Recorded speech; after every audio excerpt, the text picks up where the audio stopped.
Welcome back to the Talking Hedge. I'm Josh Kincaid, capital markets analyst and host of your cannabis business podcast.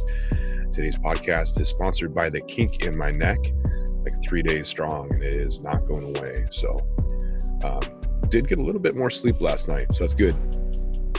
But today we're going to talk about the top 10 cannabis news stories of the week. Starting off with number 10, Champion Brands assembles a task force to accelerate expansion of their new psychedelic clinics. Number 9, 5 ways quarantine has changed cannabis forever. We're going to dive into this a little bit later on in a different podcast, talking about different preferences that this virus has created.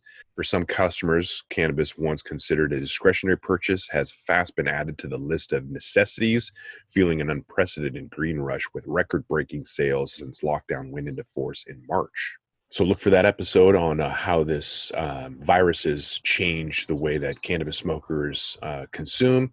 In addition, we'll talk about innovative trends for budget products, all coming out later this week. Number 8, best practices for protecting cannabis retailers from robberies.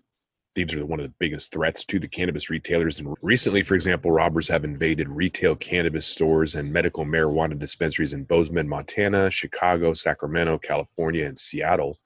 Theft at retail cannabis stores is especially bad in Denver, which experienced a 3-year high after 6 related armed robberies in 2019, all of which begs the question, what's the best way that cannabis retailers can protect their goods and property? I got robbed on 4/20 at gunpoint when I was a manager of a key bank out in a suburb of Seattle, and it is not fun. It's especially crazy now because you can have telephones which have cameras that can record what's going on, as well as masks. I mean, you can wear your mask in a bank, which is just crazy. My sister was in California during a robbery. The guy in front of her robbed it. She had no clue. She didn't know what was going on because she was looking at her phone. So, yeah, robbery is dangerous. It's scary too.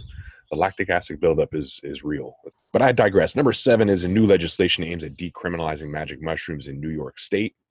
Number 6 is Nevada okays the resumption of in-store cannabis from some cannabis retailers. So effective May 9th, retailers can resume selling cannabis in stores after submitting a plan and receiving approval from the state. Approved recreational cannabis retailers in Nevada will be able to conduct in-store sales starting Saturday as part of the governor's broader plan to open up the state amid the pandemic. Number 5 is there's a campaign to decriminalize psychedelics in D.C. that's cleared for signature gathering.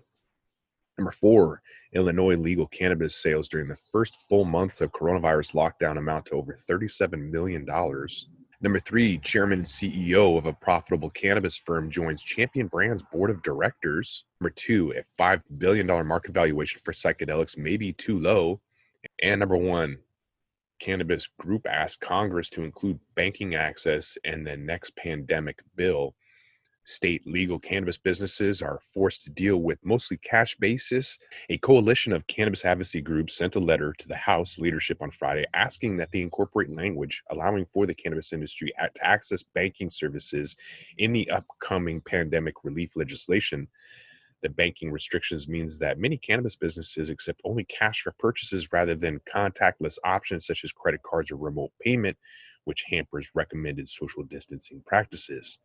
Well, hopefully they'll also include delivery. Washington State doesn't have delivery, for example, so maybe this will be a fast track for banking and delivery and regulation, full-on legal regulation. We're going to have to wait and find out, though. So with that, we're going to roll this one up. I'm Josh Kincaid. This is the Talking Hedge. Don't forget to like, share, and subscribe, or don't, and I'm out. If you haven't subscribed and you want to see another top 10 video, there's a top 10 stock news stories of the week, as well as another video that we did, which was what's going on with the economy. So subscribe if you haven't. Otherwise, just click right here or there and check out some other videos.